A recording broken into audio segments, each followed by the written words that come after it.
కళాప్రపూర్ణ doctor దిక్కినేని Radhakrishnamurthy గారి నటరత్న రెండవ భాగం 26/7/20. బళ్ళారి రాఘవ, స్థానం నరసింహారావు, ఉప్పులూరి సంజీవరావు గారు ముగ్గురి గురించి చెప్పుకున్నాం. నేను ఇవాళ ఎడబల్లి సూర్యనారాయణ గారు గురించి ఆయన ఎలా ఉంటారో ఒకసారి.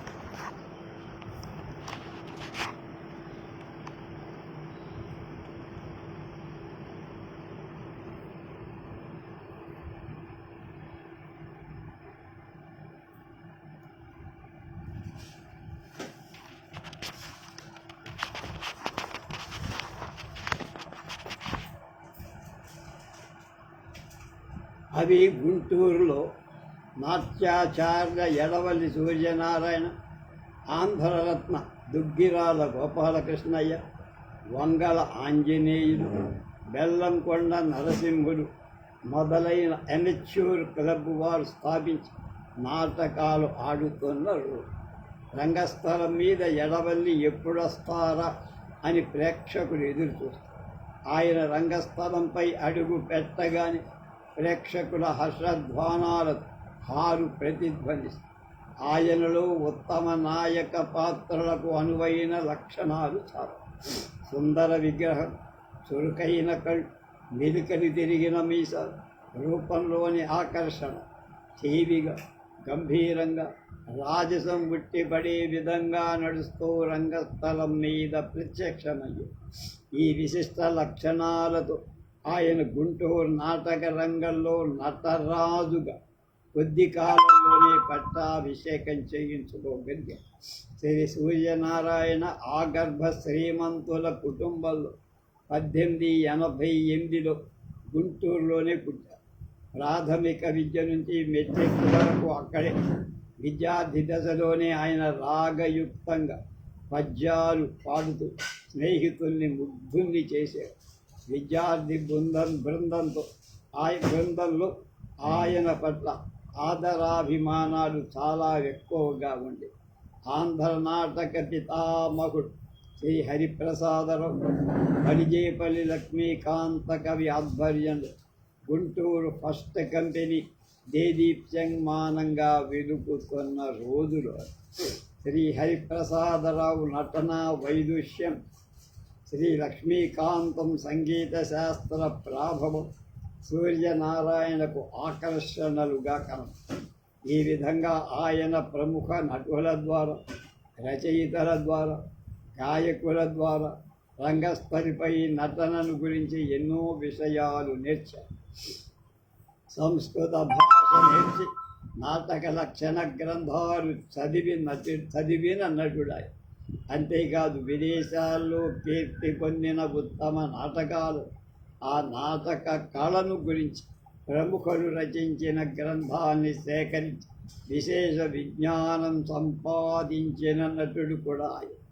ఒకవైపు ఫస్ట్ కంపెనీ నాటకాల జోరు పెరుగుతుంటే మరొక వైపు నుండి ఎడవల్లి సోదర విద్యార్థి బృందం ఎమెచ్యూర్ నాటక సంఘాన్ని కట్టుదిట్టంగా నడిపారు. ఫస్ట్ కంపెనీలో హరిప్రసాదరావు ధరించే పాత్రల సంభాషణలు ఎడవల్లి కంఠస్థం చేసి ఆయన అభినయ రీతులు గ్రహించేవారు. శ్రీ హరిప్రసాదరావు మరణించిన తరువాత ఆ పాత్రల్ని అత్యద్భుతంగా ఆయన నిర్వహించడం ప్రారంభించారు. గుంటూరు నివాసులు కడియాల రత్తయ్యను స్త్రీ పాత్ర నిర్వహణకు నిర్ణయించి ఆయనతో ఎడవల్లి ఆంధ్రదేశంలో కాక తమిళ, కన్నడ ప్రాంతాలు దిగ్విజయంగా నాటకాలు ప్రదర్శించారు. ఆయనకు నటుడుగా అఖండ కీర్తి లభించి సువర్ణ పథకాలు, కంకణాలు బహుమతులుగా వచ్చాయి. శ్రీయుతులు రత్తయ్య ఎడవల్లుల నాయకుల పాత్ర పోషణ పండిత పామరుడు ఫిదా అయిపోయాడు. అటు బెదవాడలో మైలవరం జమీందారు సూరానేటి వెంకట పాపయ్యారావు బహద్దూర్ ఆధ్వర్యంలో బాలభారతి నాటక సమాజం బాగా నడుస్తారు. ఆయన వేలాది డబ్బు ఖర్చు పెట్టి ఆధునిక పద్ధతుల్లో నాటక సమాజం స్థాపించి అసంఖ్యాకంగా ఉన్న నటులకు నెల జీతాలు ఇస్తూ నిర్వహిస్తున్న సమయంలో ఎడవల్లికి ఆ సంస్థలో చేరాలని ఆహ్వానం అందుకు ఆయన అంగీకరించి ఆ సంస్థ ప్రదర్శించే నాటకాల్లో ఆయన ఏకఛత్రాధిపత్యంగా 15 ఏళ్ల ప్రధాన పాత్రలు నిర్వహిస్తూ ఆంధ్రదేశంలో విశేషంగా పేరు ప్రఖ్యాతులు. గుంటూరులో హరిప్రసాదరావు తర్వాత అంతటి ఉన్నత స్థానం అధిరోహించగలిగిన వ్యక్తి ఎడవల్లి ఒక్కరు. ఆ తర్వాత ఆయన ఏలూరు మోతేవారి సీతారామాంజనేయ నాటక సమాజంలో కూడా నటించారు. సూర్యనారాయణ పాత్ర నిర్వహణలో ప్రత్యేకత కలిగిన అంశం సరళ సంభాషణ, ఉచ్చారణ, పద్యాన్ని కఠిన సులభ దీర్ఘ సంభాషణలు నిర్దుష్టంగా పలుకు అతి సుందరంగా ప్రస్ఫుటంగా నటించారు.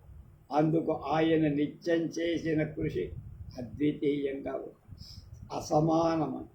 ఆయన పద్య పఠనం ఒక ప్రత్యేకతను పొంది పద్యాన్ని భావయుక్తంగా పాడటంలో ఆయన ప్రతిభ కనపడి, అంతేకాదు నాటక రంగంపై పద్యాన్ని అత్యంత ఆకర్షణీయంగా పాడటంలో పేరు గడించే కపిలవాయి రామనాథ శాస్త్రి పద్య పఠనం నేర్పిన గురువు ఎడవలిగా. సావిత్రిలో సత్యవంతుడు, శకుంతలలో దుష్యంతుడు, గయోపాఖ్యానంలో అర్జునుడు, చిత్రనళీయంలో నలుడు, బాహుకుడు, వేణీ సంహారం, ద్రౌపదీ వస్త్రాపహరణం, పాండవోద్యోగ విజయాలు దుర్యోధను, పాదుకలో శ్రీరాముడు, సారంగధరలో సారంగధరుడు ఈ నాటకాల్లో ప్రధాన పాత్రలు నిర్వహించడంలో ఎడవల్లి చూపిన ప్రజ్ఞా పాఠవాలు అద్వితీయం. సూర్యనారాయణ వ్యంగ్యంగా మాట్లాడటంలో కూడా నేర్పారు. నటనలో సహజత్వం త్వరబడాలి అని ఆయన సిద్ధం. నాటక ప్రయోగ విధానంలో ఆయన సిద్ధహస్తులు చాలామంది నటులకు శిక్షణ ఇచ్చి 1932లో ఆయన 2వ తెలుగు చలనచిత్రం పాదుకా పట్టాభిషేకంలో నటించి ఆ చిత్రంలో ఆయన రాముడుగా నటించిన తరువాత శకుంతలం తెలుగు చిత్రంలో దుష్యంతుడి పాత్ర పోషించి 1936లో తయారైన ద్రౌపదీ వస్త్రాపహరణంలో కూడా దుర్యోధనుడు ఆయన రాజటీవితో తెల్లని వస్త్రాలు ధరించి చేతిలో వంకి కర్ర పట్టుకొని ప్రతిరోజు సాయంత్రం 4 గంటల కాలినడకల బెజవాడ రైల్వే ప్లాట్ఫారం మీద షికారుకు వచ్చేవారు. ఆ విధంగా ఆయన అవసాన దశ వరకు నడిచేవారు. ఆ సినిమా నటుల చుట్టూ ప్రజలు మూగినట్లు ఆయన చుట్టూ ప్రేక్షకులు గుంపూడారు. ఆ రోజుల్లో నాటక రంగం నటులపై అంత మూడు. ఆయన పాల్గొంటున్న నాటక ప్రదర్శనం తేదీ 3 రోజులకు ముందుగానే టిక్కెట్లన్నీ అమలైపోయాయి. ఆయన జీవించిన 52 ఏళ్ల కాలంలో 35 ఏళ్ళు నాటక రంగంలో, సినిమా రంగంలో ప్రధాన పాత్ర వహించి కళాసేవ చేశారు. 1939లో దివంగతులు. ఆయన ఉత్తమ జీవి. ఆయన ఆనాటి నటలోకానికి ఆదర్శ పురుషుడు. నిడుముక్కల సుబ్బారావు.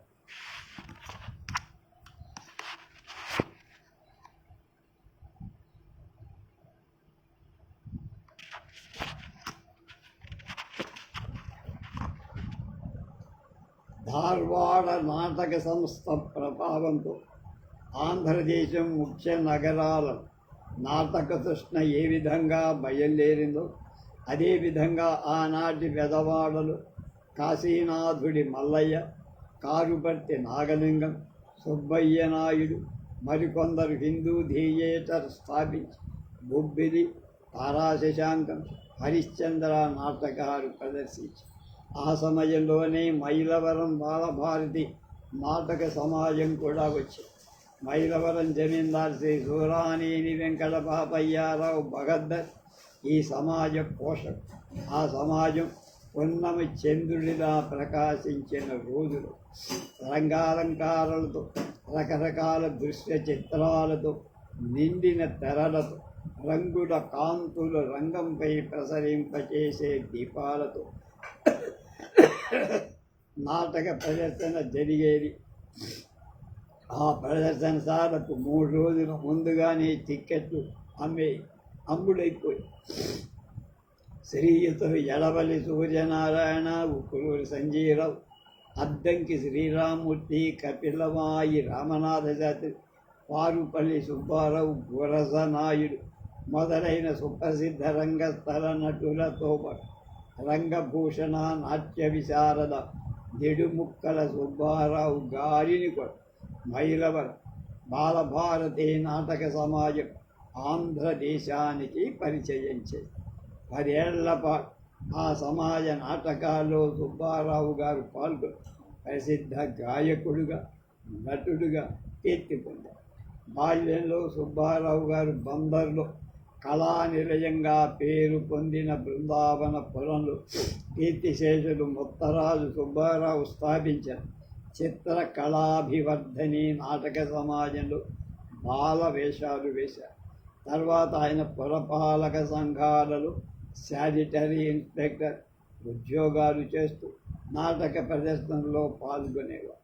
పాండవ ఉద్యోగ విజయాల్లో కృష్ణుడు, గయోపాఖ్యానంలో అర్జునుడు, సావిత్రిలో సత్యవంతుడు, ద్రౌపదిలో శిశుపాలుడు, బొబ్బిలి యుద్ధంలో రంగారావు, తులసిలో జలంధరుడు, భీష్మలో చిన్నభీష్ముడు, అనసూయలో మన్మధుడు, చింతామణిలో బిల్వమంగళుడు, ధరణి కోటలో ఖడ్గనారాయణుడు, సంపూర్ణ రామాయణంలో శ్రీరాముడు, పాదుకలో రాముడు భరతుడు, తులాభారంలో నారదుడు, చండికలో గిరిరాజు, కనకతారులో క్రూరసేనుడు, సుకన్యలో అశ్విని దేవత మొదలైన ముఖ్య భూమికలు నిర్వహించి ఆంధ్రదేశంలో కాకుండా ఇతర ప్రాంతాలు, రంగూల్ వంటి ఇతర దేశాల్లో కూడా చక్కని నటుడిగా ప్రసిద్ధికి. రంగూన్ నగరంలో ఆంధ్ర నాటక సమాజ స్థాపక వెలగల వెంకటరెడ్డి గారి ఆహ్వానం మీద సుబ్బారావు గారు అక్కడికి వెళ్ళి 6 నాటక ప్రదర్శనలలో పాల్గొని పేరు తెచ్చారు.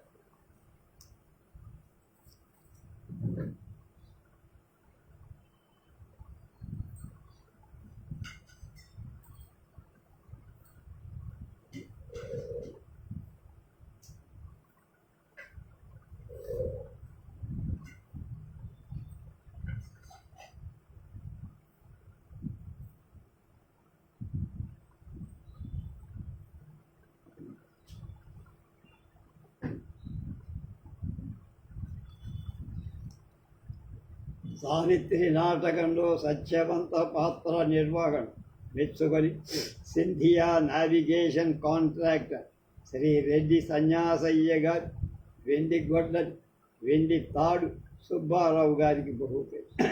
బెజవాడలో స్వరాజ్య సోపాన నాటకంలో బాపూజీ పాత్ర ధరించిన సుబ్బారావు గారి నటన ముగ్ధులై కీర్తిశేషుడు బేతపూడి శరభయ్యగా ఆయనకు బంగారు పథకం బహు. ఈ నాటకంలో పాత్ర నిర్వహించినందువల్ల ఆనాటి బ్రిటిష్ పాలకు సుబ్బారావు గారిని అరెస్టు చేసి తర్వాత విడుదల చేశారు. సుబ్బారావు గారికి కర్నూలు న్యాయవాదుల సంఘం వారు రంగభూషణ అని, విజయనగరం మహాపండిత సభ వారు నాట్య విశారదాని బిరుదులు ఇచ్చారు. దేశోద్ధారక ఆసీనాథుని నాగేశ్వరరావు పంతులు గారు కూడా సుబ్బారావు గారి 150 రూపాయలు బహుకరించారు.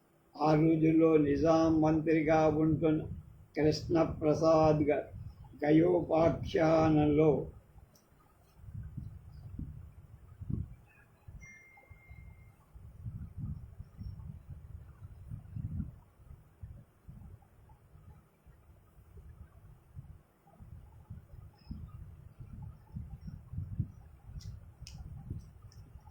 అర్జునుడు పాత్రలో సుబ్బారావు గారిని చూసి ఆనంద పరవశుడై ఆయనకు 133 హాలీ రూపాయలు నిజాం రూపాయలు.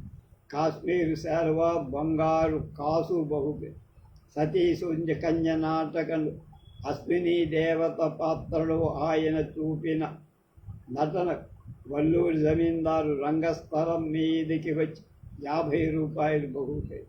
ఆనాడు 50 అంటే ఇవాళ 50,000.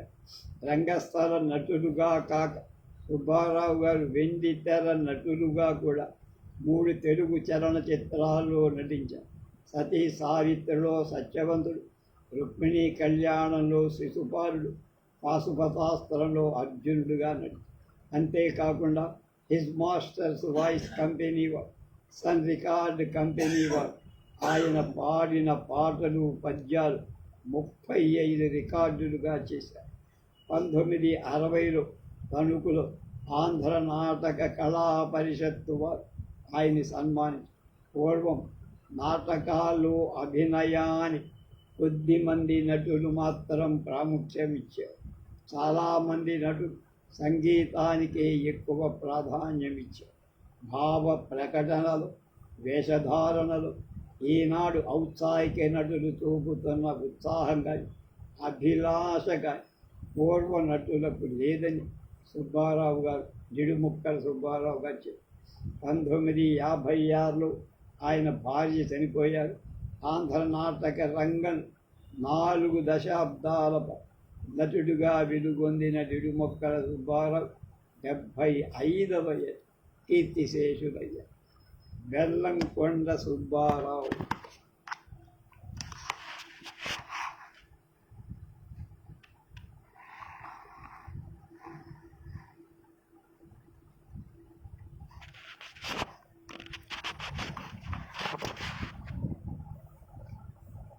శ్రీకృష్ణుడు ఆంధ్రుల ఆరాధ్య దైవం.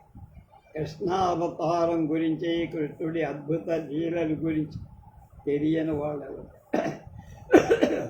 పురాణ గాథలు, కథలు, యక్షగానాలు, వీధి నాటకాలలో, చలనచిత్రాలు కృష్ణుడి గాథలు పలు రకాలుగా చూపించారు. కృష్ణ పాత్ర ఆంధ్ర నాటక రంగంలో స్థిరమైన స్థానాన్ని సంపాదించుకోవటమే కాక ఆంధ్ర ప్రేక్షక హృదయాలు చిరస్మరణీయంగా నిలిచి తెలుగు నాటక రంగంలో పాండవ ఉద్యోగ విజయ నాటకాల్లో, గయోపాఖ్యాన నాటకంలో, కృష్ణ తులాభార నాటకంలో అనేక మంది మహానటు కృష్ణ పాత్ర అత్యద్భుతంగా నటించి ఒప్పించి, కానీ ఈ కృష్ణ పాత్రకు ఒక వైవిధ్యాన్ని సృష్టించి తాను నమ్మిన విధానాన్ని చేపట్టి ఆ పాత్రను అత్యద్భుతంగా పోషించి మీసాల కృష్ణుడిగా ఆంధ్ర ప్రేక్షక హృదయాలపై చెరగని ముద్ర వేసిన వారు బెల్లంకొండ సుబ్బారావు. బెల్లంకొండ సుబ్బారావు గారి స్వస్థలం గుంటూరు జిల్లా పల్నాటి వీరుల సంగ్రామ క్షేత్రమైన కారెంపు. అక్కడే జన్మించారు. కారెంపూడి వెనకబడిన ప్రాంతం అవ్వటం వల్ల, విద్యావకాశాలు తక్కువ అవ్వటం వల్ల పిల్లల విద్యాభ్యాసం కొరకు కారెంపూడి నుండి నరసరావుపేట వచ్చి స్థిరపడిపోయారు తండ్రి లక్ష్మీనాథ్. సుబ్బారావు అక్కడే కాలేజీలో విద్య ముగించి పై చదువు కోసం మద్రాసు వెళ్ళి న్యాయశాస్త్రంలో పట్టభద్రుడై గురజాలలో, నరసరావుపేటలో న్యాయవాద వృత్తిలో పనిచేస్తూ తన కళా జీవితాన్ని అక్కడే సాగించి ఆంధ్రదేశమంతటా తెలుగువారి హృదయాలు మీసాల కృష్ణుడిగా శాశ్వత స్థానాన్ని సంపాదించారు. ఆయన గయోపాఖ్యాన నాటకంతో నాటక రంగంలో ప్రవేశం తొలి ప్రదర్శనతోనే కృష్ణ పాత్రలు ఉత్తమ నటుడయ్యారు. ఈయన పద్య పఠనం ఒక ప్రత్యేక. రాగం కంటే భావానికి ప్రాధాన్యమి పద విభాగం చేసి విరిచి భావాన్ని కొట్టవచ్చే ప్రేక్షక హృదయాలలో చొప్పించటాన్ని పాడిన చరణాన్ని తిరిగి సూటిగా నాటుకొని ఆయన పద్య పఠనం ఉండే. వన్స్ మోర్లతో పాడిన పద్యమే తిరిగి పాడాల్సి వచ్చింది. ఆయన పద్యాలతో తోటి పాత్రలతో చెడుగుడు ఆడినట్లు కవ్వించి నవ్వించి తన నటనా చాతుర్యాన్ని ప్రకటించారు. పాండవోద్యోగ విజయాలలో ఆయన వరవడితో పాటు పద్యాలే ఆంధ్రదేశమంతా పాడుతుంటారు. కృష్ణ పాత్రధారులంతా ఆ పట్టులని అనుకరిస్తున్నారు. ఆయన పద్య పఠనం తిరుపతి వెంకట కవుల నాటకాలకు విశేష ఖ్యాతి దక్కు. నాటి నాటకాల్లో విద్యావంతులు చాలా తక్కువ, కానీ బెల్లంకొండ ఒక్క ప్రక్క వకీలు వృత్తి చేస్తూ తన కళాపీపాసలు తీర్చుకొని నిరంతర నాటకాలలో పాత్రలు. సుబ్బారావు గారి నటన సాత్విక అభినయంలో లేక ఆంగికాభినయనం, వాచికాభినయం గణనీయమైన ఖ్యాతిని సంపాదించు. ఆయన శ్రీకృష్ణ పాత్రాభినయంలో రాజకీయ నటనా దక్షత చెప్పలేదు. వందలాది పద్యాలు గంభీర భావ ప్రకటన అదుపు లేకుండా చదివారు. పాండవ ఉద్యోగంలో ప్రథమ రంగంలో కాళ్ళ దగ్గర ఉన్న అర్జున్ని చూసి కుశల ప్రశ్నలు వేసిన తరువాత తల పక్క ఉన్న దుర్యోధన్ని పలకరించి ముందుగా వచ్చేది మునుమందుగా అర్జును నేను చూసి బాబా ఎప్పుడు వచ్చేది అనే పద్యాన్ని చదువు చమత్కారంగా నడుస్తూ ఆ పద్యంతోనే ప్రేక్షకుల్ని ఆకట్టుకుని ఆయుధములు ధరింపనని కగ్గముగానొక పట్ల ఊరకే సాయము చేయువాడ అనే పద్యాన్ని నేత్రాభినయనం ఒక పక్క అర్జునుడి మీద అభిమానాన్ని కొని మరొక పక్క దుర్యోధనుని బుజ్జగిస్తూ పాడిన అతి విశిష్టంగా ఉండేది ఆ అభినయం. పాండవుల దూతగా వెళుతూ పాండవుల భావాలు పరీక్షిస్తూ ద్రౌపది ధర్మరాజుల అభిప్రాయాలు గుర్తిస్తూ ఎవరికిచ్చే సమాధానం వాళ్ళకి ఇస్తూ చివరి ఉపోద్రిక్తుణ్ణి చేసి ఆడుకుంటూ తిరిగి చేసే అభినయం వర్ణనాతీతం, వ్రాతకు అలవిక. ఈ విధంగా ఆయన అడుగడుక్కి కృష్ణ పాత్రలు అభినయాన్ని పండించి మొత్తం నాటకానికి పుష్టి చేకూర్చి ప్రదర్శనాన్ని జయప్రదం చేసేవారు. బెల్లంకొండ కృష్ణ పాత్ర ధరించినంత కాలం మరొకరు ఆ పాత్ర ధరించడానికి సాహసించలేకపోయారు అంటం అతిశయోక్తి కాదు. ఆయన ధరించిన నాటకాలు సారంగధర, చిత్రనళీయ, సత్యహరిశ్చంద్ర, ధరణికోట, బొబ్బిలి, కోకిల మొదలగు ఎన్నో నాటకాలు ప్రదర్శించిన, ఎన్ని పాత్రలు ధరించిన ఆయన అశేష కీర్తిని పెట్టిన కృష్ణ పాత్ర. అలాగే నాటకాల్లో పాండవ ఉద్యోగ విజయాలు, కురుక్షేత్ర నాటక అభ్యుదయం పైనే ఒక జాతి సంస్కృతి యొక్క ఔన్నత్యం నిర్ణయించబడుతుందని విశ్వకవి రవీంద్రనాథ్ ఠాగూర్ అన్నారు. కపిలవాయి రామనాథ శాస్త్రి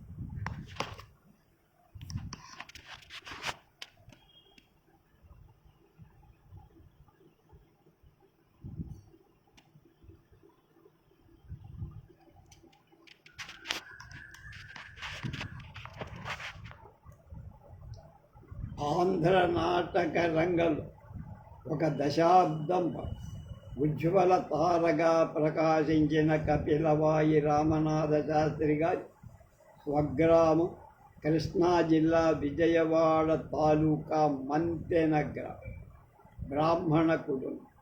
రామనాథ శాస్త్రి గారి గాత్రం అతి గంభీర, మధురం, శ్రావ్యం. అటువంటి గాత్రం ఆనాటి నుండి ఇవాల్టి వరకు మరొక నటుడికి లేదంటే అతిశయోక్తిగా. మా ఆవిడికి కపిలవాయి రామనాథ శాస్త్రి గారి పేరంటే ఉత్తేజం, మొత్తం అంతా ఒళ్ళంతా ఆనందంతో వాళ్ళ నాన్న ఇప్పుడు చెప్తుండేవాట. అంటే మా మామగారు ఆయన నాటకానికి కూడా ఈవిడ్ని తీసుకెళ్ళారు. ఈయన నాటకం ఎక్కడున్నా గోచి బిగించుకుంటూ వెళ్ళి చూసి వచ్చేవాడని చెప్తుంది. కిందికి దిగుతూ అలాగే పద్యం పాడుతూ ఆయన గొంతులో ఒక కాయలాంటి పైకి కిందికి తిరుగుతూ సూపర్లకు ఆశ్చర్యం కలిగి గొంతు ఎన్ని మెలికలు తిరిగి ఆ కాయ ఇక్కడుండే కాయ అన్నిసార్లు కిందికి మీదికి యంత్రంలోని మీటర్లాగా పనిచేసేది. ఆయనలాగా పద్యం పాడగలిగిన వాడు ఆనాడు ఎవరూ లేరు. ఎన్నో గ్రామ్ఫోన్ రికార్డు ఇచ్చాడు.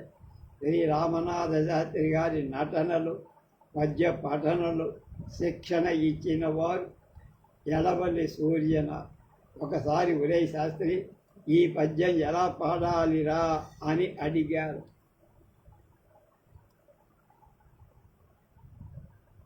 ఆ విషయం శాస్త్రి గారు ఎప్పుడూ చెబుతుండారు. అది తనకు పెద్ద గర్వకారణమని. అంటే ఎడవల్లి వారే ఈయన అడిగేవారు. రామనాథ శాస్త్రి గారి పద్య పఠన విధానాన్ని బాగా ఆకళించుకున్న వాళ్ళలో పువ్వుల రామతిలకం ఒక. ఆమె ఆయనతో పాటు చాలా కాలం నాయిక పాత్ర ఉంది. ఆమెది కూడా అతి మధురమైన పద్య పఠనంలో శాస్త్రి గారి బాణిని అక్షరాల అనుసరించిన ప్రసిద్ధ నటీమటి పువ్వుల రామతిలకం. రామనాథ శాస్త్రి గారు పువ్వుల రామతిలకం కూతురే గిరిజనుకుంటారు. రామనాథ శాస్త్రి గారి ప్రసిద్ధ నటుడిగా పేరు తెచ్చుకున్న సమాజం మైలవరం బాలభారతి. ఆ సమాజంలోనే ఆయన గయోపాఖ్యానంలో అర్జునుడు, పాదుకలో రాముడు భరతుడు, సావిత్రిలో సత్యవంతుడు, తులాభారంలో నారదు, విప్రనారాయణలో విప్రనారాయణ, రామదాసులో రామదాసు, చింతామణిలో భవానీ శంకర్ మొదలైన పాత్ర అద్భుతంగా నటించి ప్రసిద్ధ నటుడనిపించు.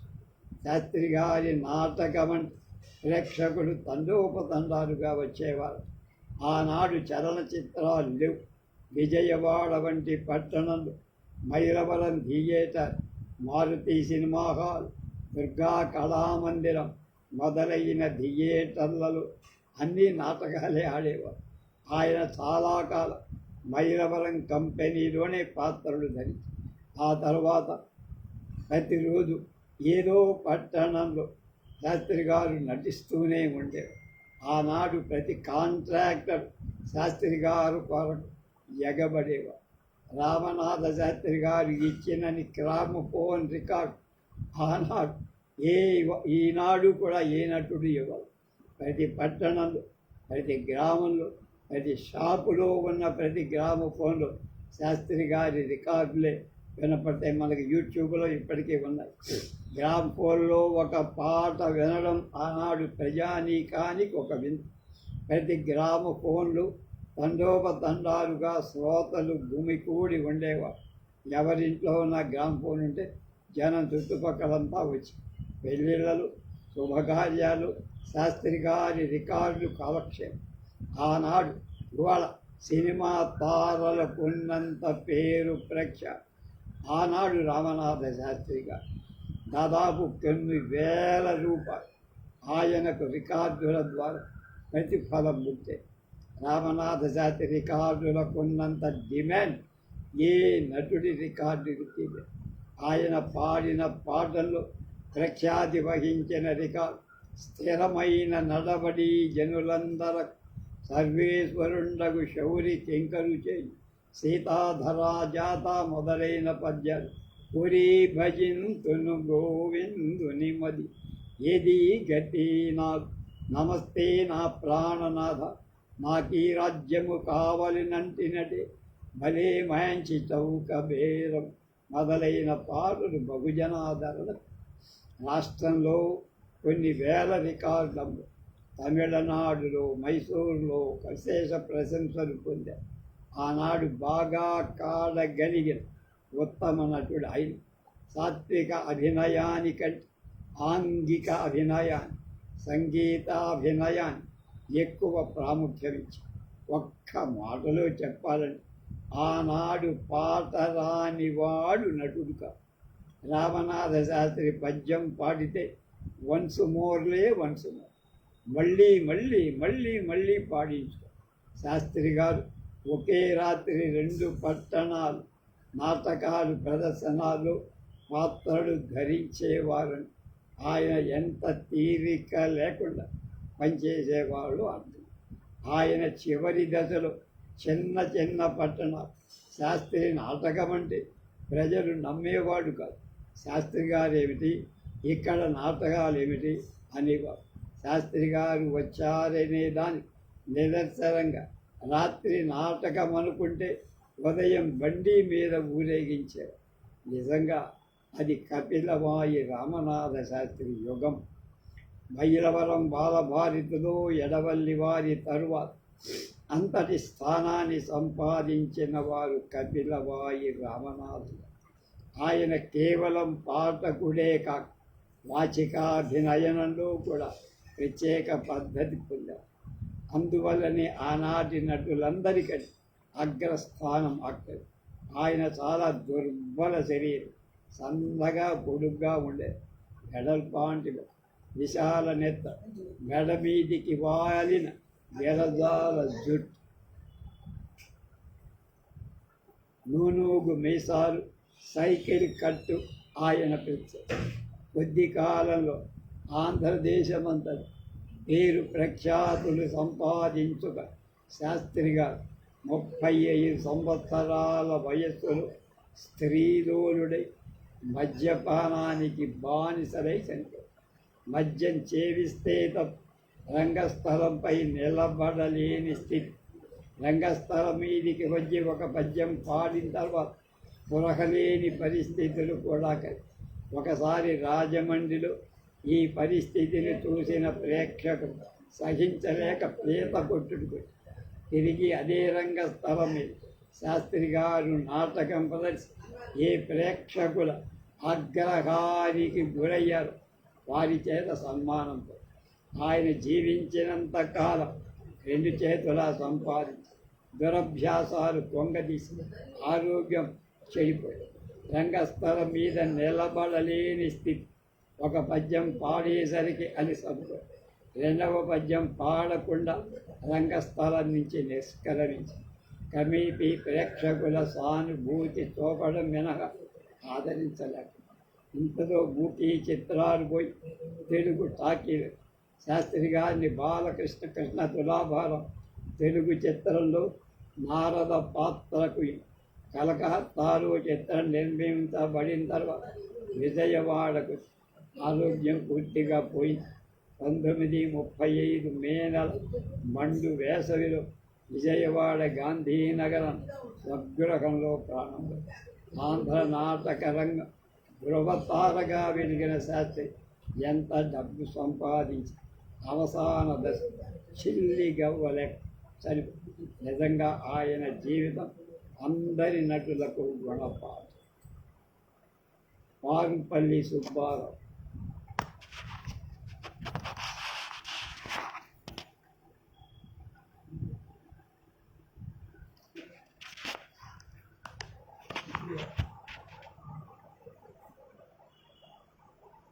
పంతొమ్మిది 1908 బందర్ గొడుగుపేటలో చిట్టూరు నరసింహం పంతులు కొర్లపాటి నరసింహారావు స్థాపించిన బాలభారత సంఘం ప్రదర్శిన రసపుత్ర విజయం నాటకంలో మొదటగా విమల పాత్ర వీరోచితంగా అభినయించి బందరు పౌరులు ఎంతగానో ఆకర్షించి నేత్రోత్సవాన్ని కలిగించిన పారుపల్లి సుబ్బారావు గారు ఆంధ్ర నాటక రంగం ప్రసిద్ధ నటులుగా పేరు పొందటమే కాక స్త్రీ పాత్ర ధారణలు గొప్ప పేరు.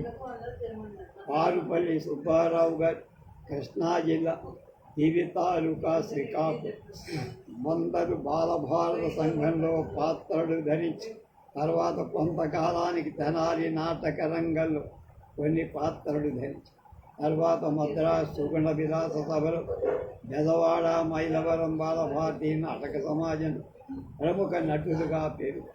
సుబ్బారావు సహజ సౌందర్యం, గంభీర విగ్రహం, ఉదాత్త పవిత్రత సూచించే ముఖభావ ప్రకటనలు, శ్రావ్యమైన సంగీతం మనోహరంగా నడి ప్రేక్షకుల ఆదరణ అనతి కాలంలోనే సుబ్బారావు గారికి తెలుగు భాషలో ప్రవేశం తప్ప ఇతర భాషలు అంతగా రావు. వీరి అన్నయ్య గారైన సార్వభౌమ గాయక సార్వభౌమ పారుపల్లి రామకృష్ణయ్య గారి వద్ద సంగీతం నేర్చారు. శాస్త్రీయం ఆనాటి పౌరాణిక చారిత్రక సాంఘిక నాటక సంగీతానికి ఎక్కువ ప్రేక్షకుల ఆదరణ ఉండటం వల్ల సహజంగా సుబ్బారావు గారు ఉండే శృతి జ్ఞానం, లయ జ్ఞానం, రాగ జ్ఞానం మొదలైనవి దివ్య సాధనాలుగా వారి నాట్యవృత్తికి ఎంతగానో పెదవాడ మైలవరం బాలభారతి నాటక సమాజంలో ప్రసిద్ధ సంగీత దర్శకుడు పాపట్ల కాంతయ్య గారు, జగ్గన్న గారు తయారు చేసిన పార్సీ మట్టుల సంగీత ఆకలింపు చేసుకోవటమే కాదు, సుప్రసిద్ధ స్త్రీ పాత్రధారి మరాఠీ గాయకుడై బాల గంధర్వ గానాన్ని గ్రామ్ఫోన్ రికార్డుల ద్వారా విని కూలంకషంగా నేర్చుకున్నారు.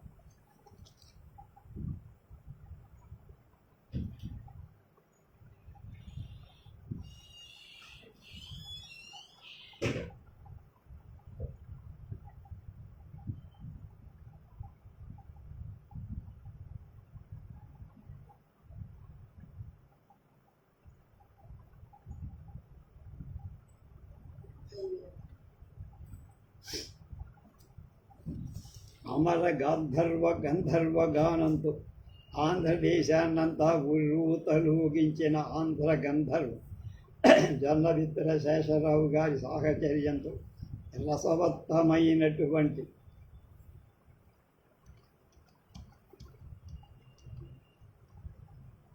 సంగీతం మెలకువలని వారు పరిగ్రహించి సుబ్బారావు గారు పాత్రను చిత్రించుకోవడంలో, సరసమైన సంభాషణలు పలకడంలో, రమణీయ వేషాలంకారాలకు, వివిధ భంగిమల ఆంగిక అభినయాలు, అన్ని సన్నివేశాలకు తగిన ప్రవేశ నిష్క్రమణలతో ఆరితేరిన నటులు అనిపించు.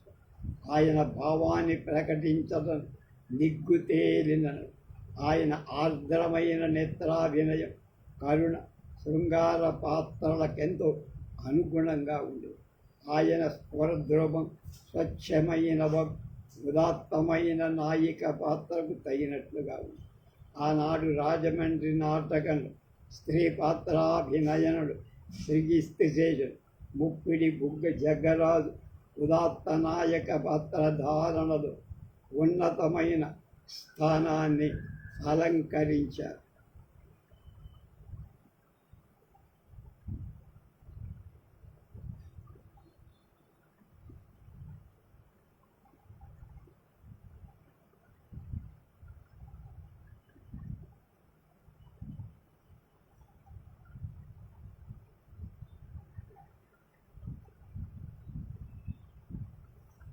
వాళ్ళ తరువాత అంతటి ఉన్నత స్థానాన్ని అందుకున్నవాడు పారుపల్లి సుబ్బారావు. మైలవరం బాలభారతిలో ప్రవేశించాక సర్వతోముఖమై నాట్య సాహిత్య సంప్రదాయాలనన్ని క్షుణ్ణంగా అభ్యసించారు. వారి స్త్రీ పాత్రలు ఎక్కువ ప్రఖ్యాతి చేకూర్చి పెట్టిన పాత్ర పానుగంటి లక్ష్మీ నరసింహారావు గారి రాధాకృష్ణ నాటకంలో రాధాదేవిగా రంగస్థలంలో ప్రవేశిస్తే ఆ ప్రవేశం ముగ్ధమోహనంగా పాత్రకు తగిన ఔచిత్యం, ఔదార్యాన్ని సహజమైన సాత్విక భావం, ఉదాత్తమైన రాధా మనోహర మానసిక తత్వాన్ని, గంభీరమైన భావాలు సహజ సుందరంగా ప్రదర్శించారు.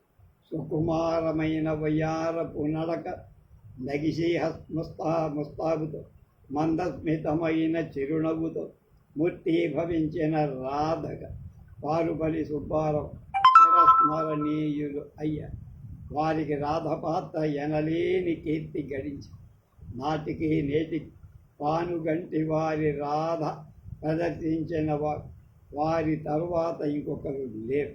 ఇంకా సావిత్రి నాటకంలో సావిత్రి, ప్రహ్లాదలో లీలావతి అతి నైపుణ్యంగా కూడా సినిమాలో ప్రవేశించిన తర్వాత తెలుగు చిత్రసీమలో ఆనాడు అఖండమైన పేరు సంపాదించిన అపారమైన ప్రజల అభిమానాలు చూరగొన్న లవకుశలు శ్రీరాముడి పాత్ర ధరించి ఆంధ్రుల హృదయాలు చెరగని ముద్ర వేశారు పారుపల్లి సుబ్బారావు. అద్దంకి శ్రీరామమూర్తి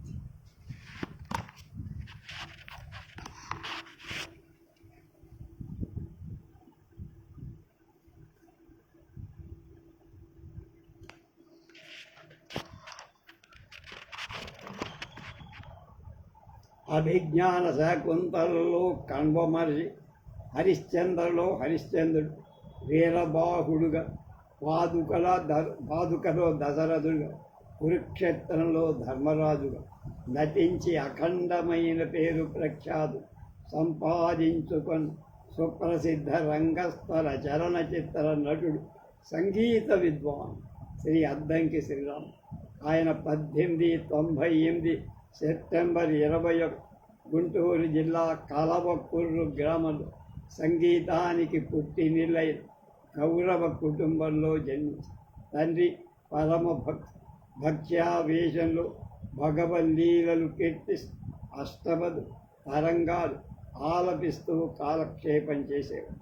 ఆ ఇంట్లో సరస్వతి తాండవించి తండ్రిలోని భక్తిగాన భావాలు బాల్యంలోని కుమారుడు శ్రీరామూర్తి వశమై అద్దంకి బాపట్ల ఉన్నత పాఠశాలలో చదువుకునే రోజుల్లోనే మొదటగా గయోపాఖ్యానం నాటకంలో సహదేవుడి పాత్ర ధరించి ఆనాడి తమ నటన జీవితానికి 1911లో పునాది వేసి ఆ రామ్మూర్తి గారు అనేక నాటక సంస్థల ప్రదర్శనలో పాత్రుడు. ఆ రోజుల్లో రాజమహేంద్రవరంలో కృత్తివెంటి నాగేశ్వరరావు ఆధ్వర్యంలో ఒక నాటక సమాజం దేదీప్యమానంగా ఉండేది. నట సమాజం ఆయన్ను ఆహ్వానించి అందులో చేరి 3 ఏళ్ల నాటకాల్లో ప్రదర్శనలు చేసి నటుడు ప్రదర్శించే నటనా శక్తి కంటే నటునిలో గల సంగీత ప్రజ్ఞకే ప్రేక్షకులు ఎక్కువ ప్రాముఖ్యం ఇస్తున్న రోజులు. అందుచేత అద్దంకిలో సంగీత సాధన చెయ్యాలనే ఉత్సాహం పెరిగి రాజమహేంద్రవరం నుంచి మకాం పెదవాడ మార్చి శ్రీ పాపట్ల కాంతయ్య దగ్గర కొంతకాలం సంగీతం నేర్చారు.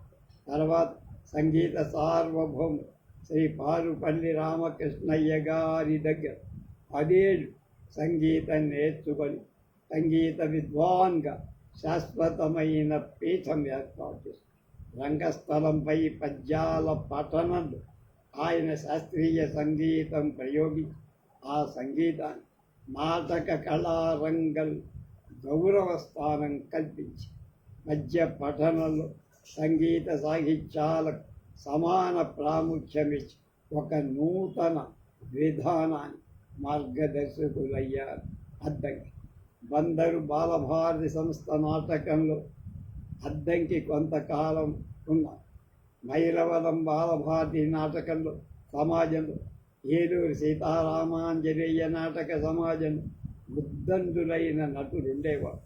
ఉప్పులు, ఎడవల్, కడియాల, ఆరణి, ఆలమూరి పట్టాభిరామయ్య, కపిలవాయి, ఘనవిత్తుల, ముంజులూరి కృష్ణారావు, జాగర్లమూడి నరసింహారావు వంటి సుప్రసిద్ధ నటులతో కలిసి అద్దంకి నాటక ప్రదర్శనలో కీర్తిశేషులైన రాఘవాచార్యుల వద్ద నాటక కళకు చెందిన ఎందో రహస్యాలు అంటే బళ్ళారి రాఘవుడు నేర్చుకున్న మహానుభావుడు. ఏలూరు సీతారామాంజనేయ నాటక సమాజంలో పనిచేసే రోజుల్లో అద్దంకి మంచి ఆదరణ లభించి రాజులు, మహారాజులు ఆయన నటనకు మెచ్చుకొని ఎన్నో పారితోషికాలు ఆ రోజుల్లో ఆయన ప్రతిభా విశేషాలు వ్యక్తం చేస్తూ పత్రికల్లో ప్రముఖంగా రచనలు ప్రచురిస్తూ ఉండే. తరువాత సుప్రసిద్ధ నటుడుగా, నాటక పితామహుడుగా కీర్తి పొందిన శ్రీ హరిప్రసాదరావుతో నాటక కళా ప్రపూర్ణ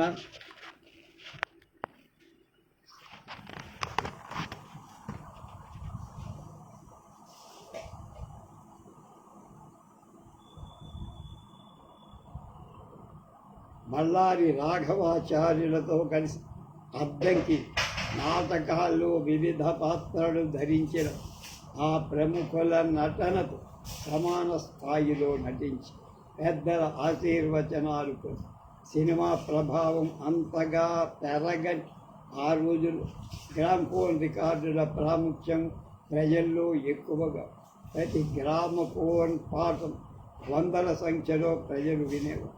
ఆ సమయంలో అద్దంకి రికార్డుల సంగీతం విశేషంగా ప్రజాభిమానం పొంది ఆయన పాడిన పద్యాలు, కృతులు, శ్లోకాలు గ్రామ్ఫోన్ రికార్డులుగా తయారు. వాటి ప్రచారం ద్వారా ఆయన పేరు ప్రతిష్టం ఆంధ్రదేశం నలుమూలలావ్య.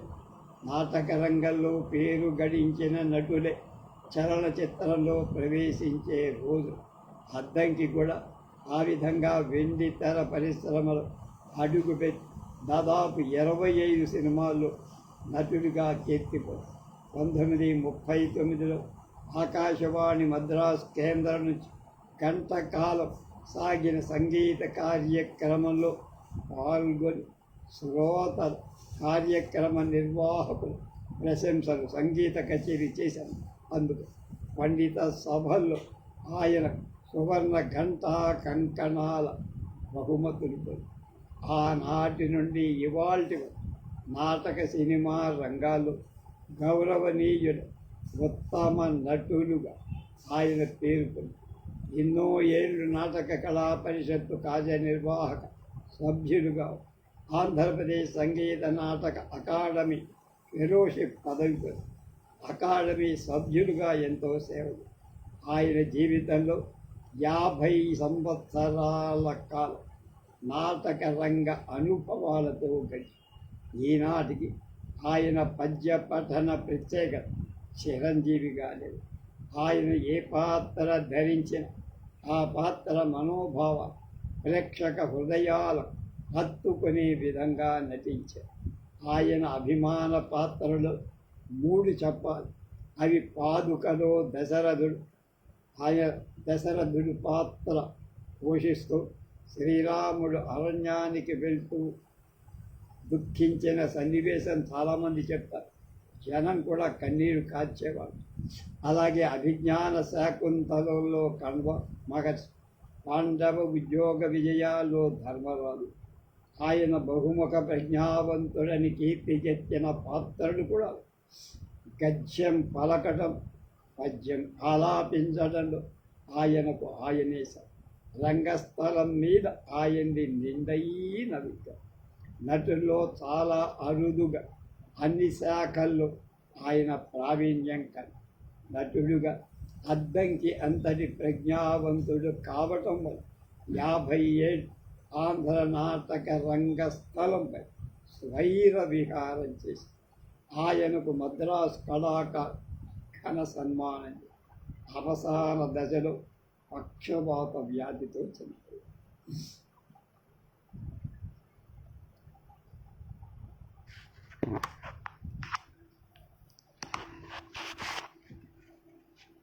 మాధవ పెద్ది వెంకట్రామయ్య అంటే తెలుసు. మన సినిమాలలో రాక్షసులకు పాడేటువంటి పాటల్లో మాధవ పెద్ది వెంకట్రామయ్య గుంతే.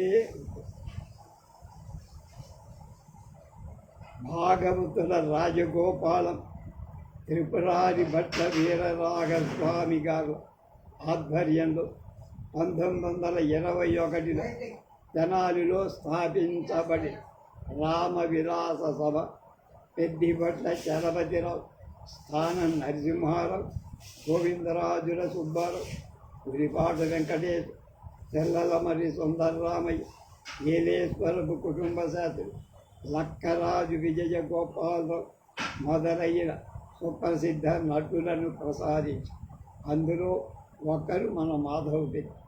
సుప్రసిద్ధ నటులతో రామ విలాస సభ బహుముఖాల విజృంభించి స్థానం స్త్రీ పాత్ర ధరించి ఆంధ్రదేశం నలుమూలల ప్రదర్శనాలిచ్చి పేరు ప్రఖ్యాతులు సంపాదించిన తరువాత రామ విలాస సభ కీర్తి శిఖరాగ్రాలంది. దీనిలో స్థానం పులిపాట్ మాధవపేట్ యావతాంధ్ర ప్రజల మన్ననలు. మీరు ఏ నాటకం తీసుకొని సమిష్టి కృషి చేసి నాటక ప్రదర్శన జయప్రదం చేసి ఒకరు బాగా పాడారని కానీ ఇంకొకరు బాగా నటించారని కానీ ఏ ప్రత్యేక వ్యక్తికి ప్రాధాన్యత ఉండేది కాదు. పెద్ద పాత్రలు చిన్న పాత్ర అంతా కట్టుదిట్టంగా నాటకం జరిగింది. మన వెంకట్రామయ్య ఒక పాత్ర అని కాక ఏ పాత్రకైనా సిద్ధం. చిన్న పాత్ర నుండి పెద్ద ఉదాత్త పాత్రల దాకా అని నటించి ఏ పాత్ర తీసుకొని ఉన్నంత పాత్ర ఔచిత్యానికి తగినట్టు పొంకంగా నేత్రాభినయం సాత్వికాభినయం భావయుక్తంగా నటించేవారు. మిగతా నటులంతా పద్యాలు పాడు రాగాలాపన చేసి వన్సుమోర్లు కొట్టించుకొని శభాష్ అనిపించుకునేవారు. కానీ మాధవపెద్ది మాత్రం అంత ప్రాధాన్యమియ పదాలు విడగొట్టి విభాగం చేసి భావయుక్తంగా ఒకసారికి 2 సార్లు తరచి ప్రేక్షకులకు అర్థమయ్యే రకంగా పద్యాన్ని పాడి ప్రజల మన్ననకు పద్యం.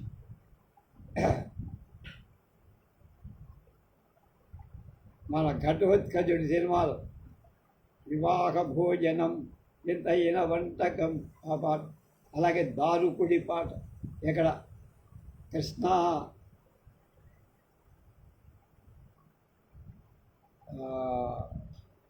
అభిమన్యుడు కృష్ణార్జున యుద్ధమైన దానిలో దారుకుడు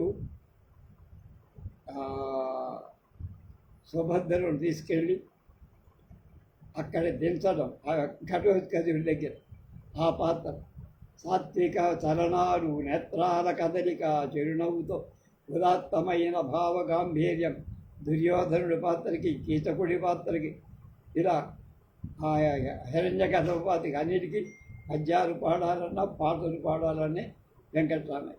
అందువలనే వెంకట్రామయ్య పూర్వనటుడుగా ఆధునికులలో ఆధునిక నటుడిగా మాధవ పెద్ది ప్రతి పాత్ర ఏదో ఒక ప్రత్యేక వ్యక్తిత్వాన్ని సహజత్వాన్ని సృష్టి కవి చిత్రించిన పాత్ర నిండు జీవితాన్ని కల్పించి ఆ పాత్ర ప్రదర్శనలు జీవించేదిగా చేసి ఏ పాత్ర తీసుకున్నా ఉన్నంతలో దానికి న్యాయం చేయటం ఆయన పరమ. చాలామంది నటులు తమకు తృప్తినిచ్చే పాత్ర తప్పితే మిగతా పాత్రలు తేలిగ్గా లైట్ తీసుకుంటారే నిర్లక్ష్యంగా చేస్తారు. అందువల్ల అలాంటి అనేక మంది నటులు కాలగర్భంలో కనుమరుగే.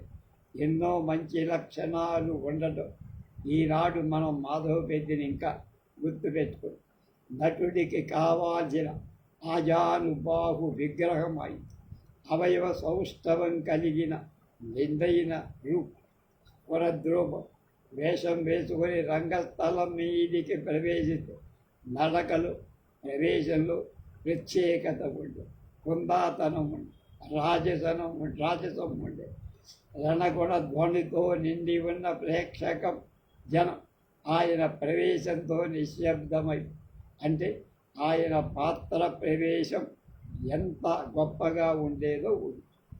తెర వెడలిన వెంటనే అవురా అనిపించి పాత్ర ప్రవేశంలోనే ప్రేక్షకులు ఎత్తే ఆకర్షించి సగం మార్కుని కొట్టేసి 50% పాస్ ఎప్పుడు పాత్ర రాగా. అలాగే ఆయన ప్రవేశం ఎంత టీవీగా ఉందో దాన్ని ప్రవేశం ఎలాంటిదో నిష్క్రమణ కూడా అంతే హుందాగా ఉంది. ప్రవేశ నిష్క్రమణలు నిర్లక్ష్యం చేసి అనేక నటీనటులు మాధవపెద్ది గుణపాఠం. వీరు ప్రతాపరుద్రీయం, పాండవోద్యోగం, పాండవ విజయం, కురుక్షేత్రం, బొబ్బిలి యుద్ధం, రోషనార్, శివాజీ, శరాభృస్తం మొదలైన నాటకాలు ధరించిన పాత్రలు ఎంతో పేరు ప్రఖ్యాతి. శివాజీ పాత్రలు తమ కళా ప్రావీణ్యాన్ని చూపించి సాక్షాత్తు శివాజీ అక్కడ ప్రత్యక్షమయ్యాడా అనిపించేదట. బొబ్బిలిలో రంగారాయుడుగా, ప్రతాపరుద్రీయంలో ప్రతాపరుద్రుడుగా, వలీ ఖాన్గా, షోరాబురుస్తంలో షోరాబుగా ప్రజల హృదయాలు అందుకున్న చోరవరు. ముఖ్యంగా వీరి పాత్రలో ప్రఖ్యాతి పొందిన పాత్ర దుర్యోధన. ఈ పాత్రలో వీరు పతాక స్థాయికి. దుర్యోధన పాత్ర వెంకట్రామయ్య గారే నిర్వహించాలి. మన ఎడవల్లి దుర్యోధన పాత్ర, మల్లారి రాఘవ దుర్యోధన పాత్ర ఎంతో వ్యత్యాసం చెప్పుకొని, కానీ వెంకట్రామయ్య పై రెండు విధానాలు సమర్పించి దుర్యోధన పాత్ర తగిన ఔచిత్యాన్ని కలిపి మన నాటకాలు చిత్రించిన దుర్యోధన పాత్ర ఆనాటి రంగస్థల నటులు అతి పేలవంగా అభినయించారు. మహాభారతంలో దుర్యోధన పాత్ర అద్వితీయంగా రచింపబడింది.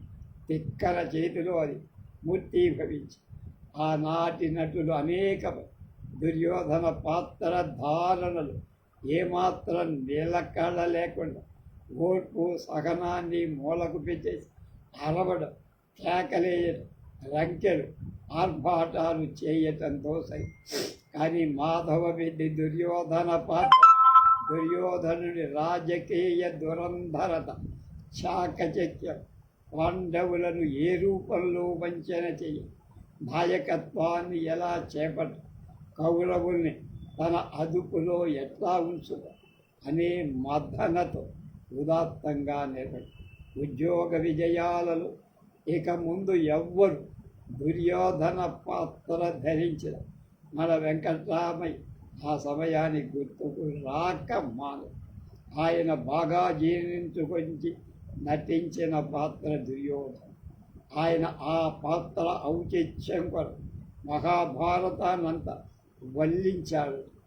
ఆయన కొన్ని సినిమాలలో కూడా ఆ పాత్రను ధరించి ప్రజలను మన్ననకు కేవలం ఆర్థిక దృష్టే కాక కళా దృష్టితో ఆయన అనేక ఏళ్ళు ఆంధ్ర నాటక కళకు సేవ చేసి నాటక పరిషత్ సభలకు అధ్యక్షత పెట్టి అనేక ఏళ్ళు నాటక కళా పరిషత్ కార్యవర్గ సభ్యుడు, విశాలాంధ్రదేశంలో అనేక సంస్థలు సమావేశాలు హాజరయ్యేవారు.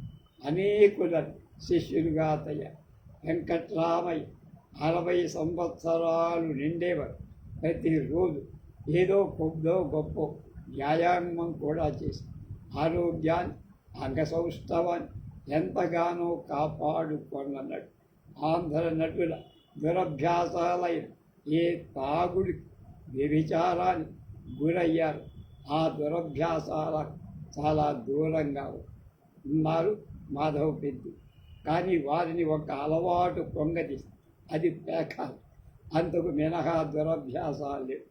వారు తాము మంచి అలవాట్లను అలవరుచుకోకపోవటమే శిష్యులకు కూడా మంచి అలవాట్లు.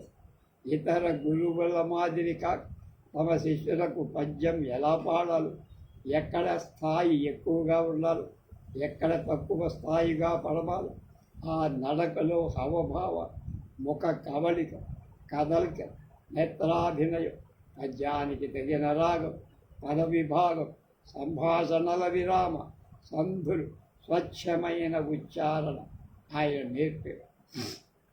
ఇలా పెక్కు మంచి లక్షణాలున్న నటు అంచెదశలో కళాకారులందరూ ఏ ఆర్థిక బాధకు గురయ్యారో ఆ ఆర్థిక బాధ ఆయనకే తప్పదు.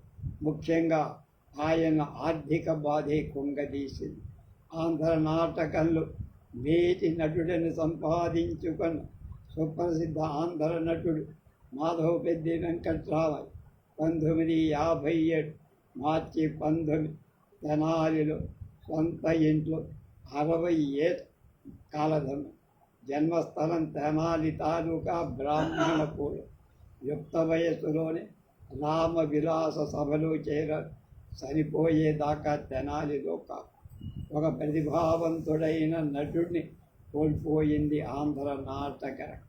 అనుభవజ్ఞులైన వృద్ధ నటులు నటనా సామర్థ్యం కలిగి పాత కొత్తల మేలు కలయిక పురోగమించిన సుప్రసిద్ధ నటక అగ్రేసరుడు మాధవ.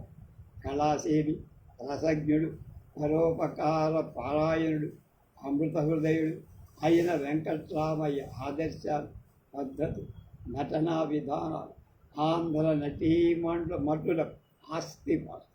ఆయన అడుగుదాడులు వర్ధిష్ణులైన ఆంధ్ర యువ నటీనటులు ముందు నడవాలి. కార్యదీక్షను, పట్టుదలను, ఆసక్తిని వెంకట్రామయ్య గారి నుండి తీసుకో. ఉత్తేజం పొందాలి. వెంకట్రామయ్య శారీరకంగా అంతరించిన మానసికంగా మహానటుడుగా మన మధ్య ఉన్నారు అంటున్నారు డాక్టర్ కళాప్రపూర్ణ డాక్టర్ మిక్కిలేని రాధాకృష్ణ. రేపు పులిపాటి వెంకటేశ్వర్లు గారి గురించి తెలుసుకుందాం.